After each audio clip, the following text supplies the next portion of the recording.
छोटे छोटे कुछ चीज़ों पे हमारा ऑब्स्टिकल्स आ जाते हैं, तो कुछ हेल्प मिल जाए थोड़ा, तो वो और ज़्यादा स्मूथ थोड़ा फास्ट हो जाता है। ठीक है, तो इस केन को सबसे पहले पकड़ने का इसका टेक्निक है, इस तरह से पकड़ा जाता है, यानी कि दो अपने पैरों से 2 फीट आगे। तो ये जो केन है नीचे की स्थिति बताती है ना, और इसकी चौड़ाई हम रखेंगे अपने बॉडी के अकॉर्डिंग, यानी कि 1 फीट लगभग, है ना। और जब चलेंगे तो जब हमारा राइट पैर आगे होगा तो हमारा केन ऐसे रहेगा, और जब हमारा लेफ्ट पैर आगे होगा तो ये केन ऐसे हो जाएगा, और इस तरह से हम आगे चलते जाएंगे, है ना। नीचे की स्थिति कौन बताएगा? हमारा ये केन बता रहा है नीचे वाला, ठीक है। और ये है स्मार्ट केन। स्मार्ट केन यानी कि इसमें एक मशीन लगी हुई है, ये सबको दिख रहे हैं, है ना।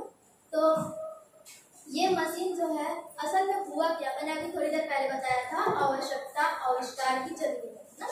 तो केन हम जब पकड़ के चलते थे तो केन जो है हमारे पैर से नीचे का मतलब फिर भी कमर से ऊपर से लेकर के नीचे तक का एरिया तो पूरा बता रहा है ना, जमीन खुरदुरा है, कैसा है, चलने के लायक है या नहीं, ये सब ठीक है। लेकिन जब हम ऐसे चलते जा रहे हैं तो हमारे इस तरफ लाइक कई बार वो लगा होता है ना, हाँ दीवार है, विंडो का दरवाजा खुला है, तो वो सर पे लगने का डर रहता था, ठीक है। तो उसी चीज को फुलफिल करने के लिए इस स्मार्ट केन का आविष्कार हुआ।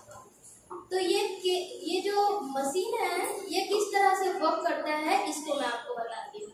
तो ये मशीन हाइट के अकॉर्डिंग रहता है, इसको 3 वो पे हम सेट कर सकते हैं, ये थोड़े नाटेपन के लिए, ये मीडियम वालों के लिए, ये, और इसको और थोड़ा इस तरह से दबा दे ऊपर तो ये फिर भी 6 फीट से अब करते हैं ना, उनके लिए काम आता है। तो ये मीडियम में इतना ठीक है।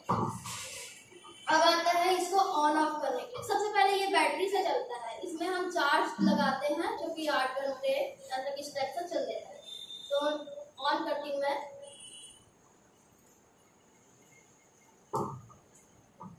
इससे पहले मैं एक और चीज बताती हूँ। इस मशीन के इस तरफ बटन है, ये है ऑन ऑफ का बटन है। अगर हम नीचे टर्न कर देते हैं तो ये ऑन होगा, ऊपर टर्न है तो ये ऑफ है, ठीक है। इसी प्रकार से ये इधर साइड का बटन है, जिसको हम नीचे टर्न कर देंगे तो आउटडोर के लिए होगा, ऊपर रहेगा तो इंडोर के लिए रहेगा। अच्छा, इंडोर और आउटडोर का मतलब तो आप लोग समझ रहे होंगे, है ना, है ना। जैसे कि इंडोर है, जैसे कोई हॉल है ना, कोई स्कूल है, उसके लिए हम हॉल के अंदर में अगर हमको चलना है तो उस टाइम हम इसको यूज करते हैं। और आउटडोर यानी कि घर से बाहर रोड पे ऐसा चलना हुआ ना तब, ठीक है। तो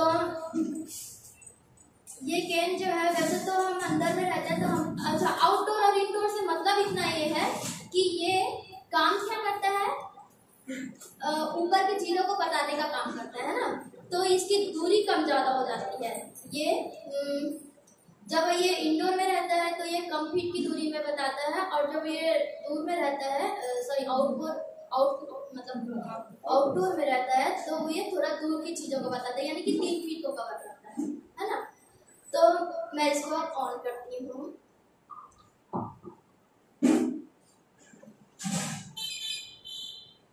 टिप टिप की आवाज है ना, आई ऊपर और फिर से सुनना, ठीक है। तो टिप टिप यानी 2 आवाज जब आती है तो इसमें बैटरी कितना है, 50% से अबव है पर 70% से कम है। अगर 3 बार बीप आती तो 70% से ऊपर यानी कि फुल बैटरी, ठीक है। तो अभी हमारा काम चल जाएगा। तो ये जो केन है ना, जब हम ऐसे चलते रहते हैं तो हमारे सामने अगर कोई चीज आती है तो ये वाइब्रेट करता है, बिप बिप की वाइब्रेट करता है। और जब सामने कोई वस्तु नहीं है तो ये वाइब्रेट नहीं करेगा, जैसे अभी कोई वाइब्रेट नहीं कर रहा है, और अब थोड़ा थोड़ा वाइब्रेट कर रहा है कि अगर मैं थोड़ा सा चल तो सकती हूँ पर ज्यादा नहीं चल सकती। क्या मेरे केन के सामने कोई है अभी? हाँ, इसलिए अब मैं ऐसे रखती हूँ, यहाँ पे मुझे कोई वाइब्रेट नहीं कर रहा है, मेरे सामने कोई नहीं है, है ना, मैं भी कोई नहीं है ना? हाँ, और मैं यहाँ पे रखती हूँ तो मुझे थोड़ा थोड़ा वाइप कर रहा है। अगर मैं थोड़ा और जाती हूँ तो ज़्यादा वाइप कर रहा है, beep beep beep beep speed से और जाता है तो ये कुछ ज़्यादा कर रहा है। और जाने से ये एकदम स्पीड से करने लग जाता है, इतना स्पीड से कि आपको रुकना पड़ेगा कि रुक जाइए, आगे ऑप्टिकल्स हैं, आप बिल्कुल चलना चाहिए। तो इस तरह से ये वर्क करता है जो हमारे आने जाने को थोड़ा और सुविधाजनक बनाता है, जिसके मदद से हम कहीं भी अकेले आ जा सकते हैं इस तरह से। तो आप लोगों में से कोई ट्राई करना चाहेगा, छू के देखना चाहेगा कि किस टाइप से वाइब्रेट कर रहा है? तो